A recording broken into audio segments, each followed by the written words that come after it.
Saludos, bienvenidos, bienvenidas a La Voz de Fuerteventura.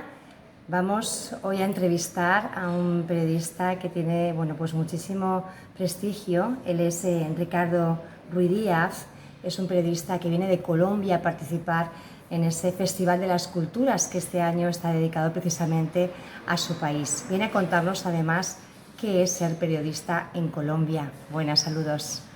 Bueno, muchas gracias. Gracias al Ayuntamiento de Puerto Rosario. Es maravilloso estar aquí en este clima, ya que en Madrid está haciendo mucho frío por esta época. Y gustoso de poder compartir muchas de las experiencias que he podido tener durante los últimos años como periodista y activista en Colombia. No es algo fácil, es algo que me ha tocado como se reza por ahí, sudor y sangre, ¿no? Porque son muchas las cosas por las que los periodistas, sobre todo los periodistas independientes en Colombia, pasamos día a día. Desde las persecuciones, hostigamientos, interceptación de todo nuestro equipamiento de comunicaciones, móviles, correos electrónicos, redes sociales, computadores, usando tecnología de punta como es esa la de Pegasus, que es la que vende el programa israelí, que vende para espionaje, que lo ha comprado muchas de las autoridades, muchos de los países en el mundo, y que también lo tiene inteligencia de la policía del ejército en Colombia, y con la cual el ejército también en Colombia ha hecho espionaje, perfilamiento a periodistas y activistas en Colombia y miembros de la oposición. Ahí caemos todos los que hemos tenido como una voz disidente, pero una voz disidente en el querer ser independientes, mostrar la verdad, con que la verdad puede ser subjetiva, pero querer la verdad y queremos que las personas lleguen con la información certera y veraz, y no pasada por filtros de esas personas y de esas organizaciones criminales o de esos corruptos que la quieren maquillar para que ellos salgan airosos y poder tener obviamente riquezas ilegales. El intento de asesinato yo creo que es la forma más extrema de hostigamiento, ¿no? ¿Cuántos ha sufrido usted? Desde el 2017 al 2020 se han podido verificar alrededor de 26 atentados en mi contra, que van desde ataques sicariales, paquetes bombas, bombas, granadas que se arrojaban a mi esquema de protección consistente en escoltas y vehículos blindados, por miembros de la policía, llamadas constantes de amenazas, interceptaciones a mis móviles, a mi computadora, que es algo terrorífico, el que tú estés al frente de tu computadora, tengas tu computadora abierta, tu portátil, y de un momento a otro se active la cámara. Eso es terrorífico. ¿Por qué en un periodo tan corto sufre usted tantos atentados? ¿Qué es lo que estaba contando? ¿Y quiénes eran esos enemigos de la verdad que atentaron contra su vida, ¿no? Bueno, inicialmente yo, como director de una ONG y director de un programa de radio, era transversal. Las acciones que hacíamos en nuestro programa de radio era transversal a lo que hacíamos en nuestra ONG, o al contrario, es decir, las investigaciones como defensores de derechos humanos, activistas que éramos en nuestra ONG, esas investigaciones de vulneración de los derechos humanos a niños, niñas, adolescentes, jóvenes, mujeres, comunidades indígenas, afro, campesinas, y ver cómo el Clan del Golfo, esta organización narcoparamilitar en Colombia, que es una de las más poderosas y que tiene alianza con el cartel de Sinaloa de México, que lo hace aún súper peligrosa, una de las organizaciones más peligrosas y que tiene un poder de corrupción en el Estado increíble. Estamos hablando de épocas del periodo presidencial anterior. Entonces, el denunciar masacres, el denunciar la violación por parte de estos líderes del Clan del Golfo de niñas entre los 3 y los 13 años de edad, violación, orgías que hacían con ellos, que recogían en esas selvas, en esos lugares apartados de Colombia, y él, el lugarteniente, el mandamás, mandaba a sus soldados, entre comillas, a buscar a recoger niñas de campesinos, de comunidades indígenas y de afro, entre ese lapso de edades, entre los 3 y los 13 años, y hacían bacanales de orgías, en las cuales obviamente muchas de esas niñas quedaron desaparecidas, torturadas, muchos de los padres que decidieron denunciar fueron asesinados, toda la familia. Entonces nosotros decidimos comenzar a confrontar desde nuestra ONG, desde nuestro programa de radio, a confrontar al Clan del Golfo, a comenzar a revelar cómo eran sus actividades, dónde se encontraban ubicados. Y no queríamos ser una organización simplemente de palabra, de solamente hablar y denunciar, ni en nuestro programa de radio, sino que aportábamos esas pruebas a las autoridades para que pudieran pues realizar este tipo de acciones.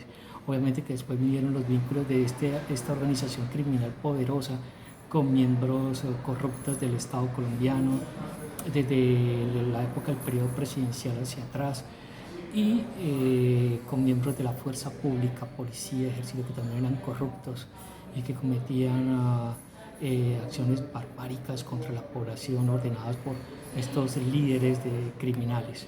Entonces comenzamos a denunciar todo esto y en nuestro programa, que era en directo un domingo en la mañana, con la participación del público a través de las líneas de teléfono, WhatsApp, líneas móviles, una persona pidió intervenir en el programa y se le dio el paso, y lo que básicamente hizo fue lanzar una amenaza contra mí, una amenaza muy fuerte donde me nombraban objetivo militar del Clan del Golfo. A partir de ese momento mi vida cambió totalmente, radicalmente. Comenzaron todo tipo de persecuciones, vinieron los atentados inclusive por miembros de la fuerza pública, de la policía. Vinieron toda la cantidad de denuncias que nosotros hacíamos a la fiscalía, pero la fiscalía archivaba las denuncias, o las traspapelaba o las perdía. Y los funcionarios investigadores de la fiscalía que se atrevían a profundizar en las investigaciones eran trasladados por órdenes del búnker de la fiscalía, o sea, donde está la cabeza principal de la fiscalía, eran ordenados para que se archivaran todas esas investigaciones. Entonces, a pesar de que nosotros inclusive a riesgo de nuestra vida, después de que ocurrieron los atentados, las amenazas y todo, íbamos al lugar de los hechos y recogíamos grabaciones de todas las cámaras de vigilancia del sector, y donde se podían ver a funcionarios de la policía realizando estos atentados o identificando personas y sicarios que estaban haciendo esto. Inclusive muchas veces llegaron a entrar, a tratar de entrar a través del balcón del piso de mi señora madre, sicarios, para asesinarme, porque a veces yo me quedaba en la casa de ella y trataron inclusive de ingresar al piso de mi madre para asesinarme. También a mi oficina intentaban de ingresar. Esto afortunadamente tuve un equipo de escoltas, algunos, porque los otros hacían espionaje, grababan inclusive relaciones íntimas que yo tenía con mi pareja para después yo ser chantajeado.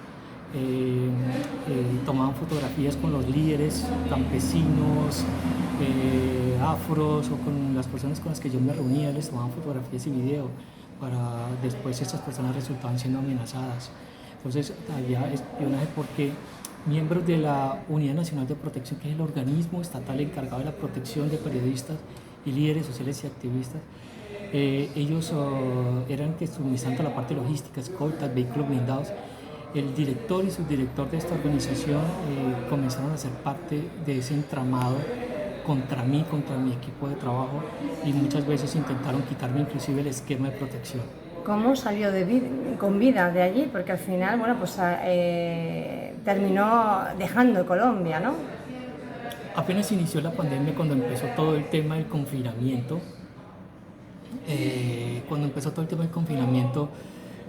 una semana después me llama el jefe de escoltas. El jefe de escoltas me llamó alterado y me dice: jefe, acaban de llegar miembros de la ONP a mi casa, hicieron un allanamiento ilegal, me retiraron mi arma de dotación, mi placa, y me dijeron de que yo ya no era escolta suyo, que usted ya no tenía escolta. Literalmente dijeron: usted ya no es más el escolta de ese sapo hijo de puta. ¿Sí? Lo que ahí vemos obviamente es que había complicidad de las directivas de la UNP, ordenadas desde inclusive Presidencia de la República, para que se me retirara el esquema de protección. ¿Cuál era el afán de retirarme el esquema de protección? Una semana después me hicieron un atentado en un supermercado cuando ya no tenía escolta. Me salvé de milagros, logré arrojarme anaqueles, estantes sobre mí y logré salir airoso. Pero quienes llegaron, los policías que llegaron, cuando yo logré medio asomar la cabeza, vi cómo se saludaban con los, o se hacían no saludar, se hacían señas con el sicario que estaba ahí. Entonces, las cámaras inclusive de ese supermercado fueron retiradas por los policías y fueron y las perdieron, obviamente se deshicieron de esas grabaciones. Fueron muchas cosas que han pasado. Entonces el gobierno español, a través del embajador, me ofreció sacarme del país en un vuelo humanitario de funcionarios de la embajada, y con Amnistía Internacional me ingresó un programa de protección. Por eso llegué aquí a España. Y hoy tiene muchísimo que contar de lo que está ocurriendo, esa falta de libertad. En Colombia, ¿cuántos periodistas pueden morir asesinados al año sin que nadie haga nada? En la última década estamos hablando de 164 periodistas asesinados. Lo que más nos aterra es que a finales de este año, 2022, van a archivarse alrededor de 122 expedientes de periodistas asesinados. Eso es lamentable porque se va a perder la verdad. Yo siempre decía, siempre lo he dicho y lo sostengo, yo no quiero que ninguna de las personas que atentaron contra mi vida o que acabaron en cierta manera mi vida, porque fue una época muy dolorosa para mí, vayan a la cárcel. Yo lo que quiero es tenerlos de frente en un proceso de paz como el que se está promoviendo ahora por parte de este presidente, de Gustavo Petro, de Paz Total, y que se pongan al frente mío y me digan por qué.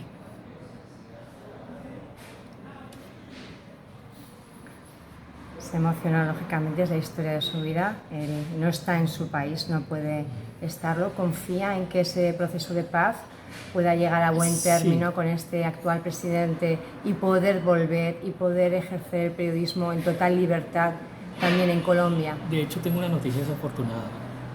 Me voy a ir el próximo finales de este mes. Me voy a regresar a Colombia. Un poco en protesta con el gobierno español porque cometió una situación muy triste. Traspapeló la notificación de mi asilo por 2 años. Por 2 años. Les escribí, les pedí respuesta del por qué traspapelaron mi resolución de asilo y no he obtenido respuesta. De la Defensoría del Pueblo, del defensor de la Oficina del Defensor del Pueblo, todavía no tienen respuesta porque le di la queja ante ellos. Están indagando. Y ahora quiero retornar a mi país porque he pasado momentos desafortunados, momentos muy desafortunados con todo este tema de haber traspapelado, de haber perdido mi expediente, mi resolución de asilo, porque si yo tuviera esa resolución hace 2 años atrás, yo tendría una vida independiente, otra vida diferente. Las personas que sufrimos de este tipo de violencia dura, como la mayoría de mis compatriotas que están exiliados aquí en España y en otras partes del mundo, sufrimos de estrés postraumático crónico. Y yo lo sufro porque también fui víctima de tortura. Y inclusive el tema del tratamiento de la sanidad aquí en España es muy complicado para que uno lo traten en temas de salud mental por el estrés postraumático crónico, temas de depresión, temas de ansiedad, temas de pánico, ataques de pánico, todo eso. Esa atención me la tuvo que prestar Amnistía Internacional a través de una organización que se llama EXIL, que son especialistas en salud mental para víctimas de tortura. Pero porque la sanidad aquí en España es muy complicado conseguir una cita. La cita que me la dieron para dentro de 1 año y medio. Entonces, son muchas cosas y por eso desafortunadamente me voy a ir porque no encuentro las garantías en este momento aquí en España. No tiene garantías en España, pero tampoco las tiene en Colombia, ahora mismo. ¿Teme por su vida ahora al volver? De hecho, la OIM y ACNUR me dicen que no retorne a Colombia, que mi vida está en peligro muchas organizaciones. ¿Pero no tiene lo dicen. opción? No ¿Sin tengo papeles? opción, no tengo opción porque con lo que me sucedió aquí en España, tendría que renunciar al asilo para regresar a mi país.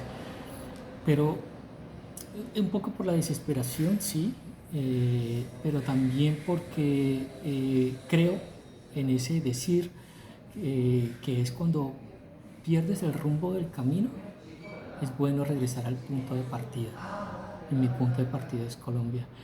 Y yo me siento con las manos atadas porque siguen pasando cosas en Colombia, no por cuenta de este gobierno, no, todos los rezagos y de todas esas cosas que quedaron de gobiernos anteriores, donde se hicieron los falsos positivos, se desaparecían jóvenes, se asesinaban jóvenes, como por ejemplo en el gobierno de Iván Duque, donde se asesinaron jóvenes, se dio la orden a la policía de disparar contra jóvenes manifestantes y murieron decenas de jóvenes. Y vienen aquí a España y se sientan a la mesa con el presidente en una recepción al presidente Duque y brindan a manteles y se autoproclama el presidente Duque como el primer defensor de derechos humanos cuando él fue uno de los que dio la orden para disparar en las manifestaciones pasadas. Sí, yo nunca estuve de acuerdo con eso, lo manifesté públicamente, no sé si eso tuvo que ver también con la traspapelación de mis documentos. ¿Qué mensaje daría al gobierno español ahora mismo si tuviera delante, bueno, pues al máximo mandatario? España es uno de los países donde es muy difícil obtener el asilo, y bien, es la política que se tiene, migratoria, y hay que respetarla. No es nuestra casa y hay que respetar la legislación y yo la respeto. Aporté todas las pruebas, inclusive el mismo gobierno español me certificó como un periodista y defensor de derechos humanos de alto riesgo. Me certificó y Amnistía Internacional me acogió aquí en el programa de protección. Se aportaron pruebas, videos, audios de mis atentados, de todo, y todo el mundo decía, te van a dar el asilo. ¿Pero para qué? Si pasaron 2 años donde mis documentos de notificación del asilo fueron extraviados y todo mi proyecto de vida que yo tenía aquí en España desafortunadamente se acabó. Mi mensaje es que si es tan difícil dar el asilo, otorgar el asilo a personas aquí en España, deberían ajustar un poco todos esos procesos, hacerle seguimiento, tratamientos en salud mental, algunos programas donde las personas que como yo venimos de pasar por situaciones muy violentas en nuestros países podamos tener un cimiento donde volver a nacer. Es eso, volver a nacer, pero yo no lo pude hacer, por eso me toca retornar a mi país, pero conocí gente maravillosa. Hoy estoy conociendo a Canarias, que no lo conocía, que era uno de mis sueños. Estoy cumpliendo. España es hermosa Este es un mensaje para todos los españoles. Tienen un país tan hermoso, tienen que cuidarlo y protegerlo, porque es un país bello, con gente maravillosa, pero a veces fallamos en algunas cosas, como el de querer ver a los inmigrantes como un estorbo, cuando nosotros podemos ser una fuerza productiva, porque hay gente muy honesta que viene aquí a aportar también al progreso de España. Entonces ese llamado al gobierno español de que sobre todo a las personas que se les dio el asilo tenga un poco más de consideración con ellos y no los bote a la calle. Gracias. Mucha suerte.